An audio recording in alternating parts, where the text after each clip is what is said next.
احتشام حسن، جن کی ایک کتاب میں بھی ہوں، منظر عام پر آ کر شہرت دوام پا چکی ہے، ہمارے عہد کے ایک بلند پایہ شاعر ہیں، ایک نمائندہ شاعر ہیں۔ ان کی شاعری میں تمام شاعرانہ محاسن کے ساتھ ساتھ جو جدت، جو نیا پن اور منفرد لہجہ نظر آتا ہے، وہ انہیں اپنے عہد کے دوسرے شاعروں سے ممتاز کرتا ہے۔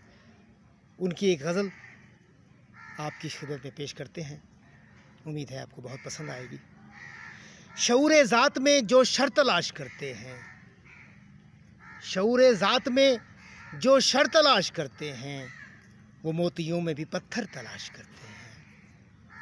یہ میرے چاروں طرف گھومتے ہوئے قیدی، یہ میرے چاروں طرف گھومتے ہوئے قیدی، میری قمیض پہ نمبر تلاش کرتے ہیں۔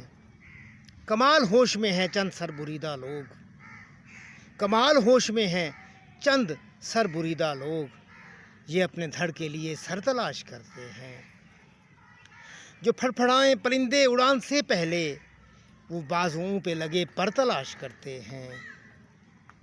ہیں ایک قبیل کے روشن خیال مینڈک ہم، ہیں ایک قبیل کے روشن خیال مینڈک ہم، کنویں میں رہ کے سمندر تلاش کرتے ہیں۔ وہ جس کے صحن سے آتی ہے موتیے کی مہک، چل اپنے گاؤں میں وہ گھر تلاش کرتے ہیں۔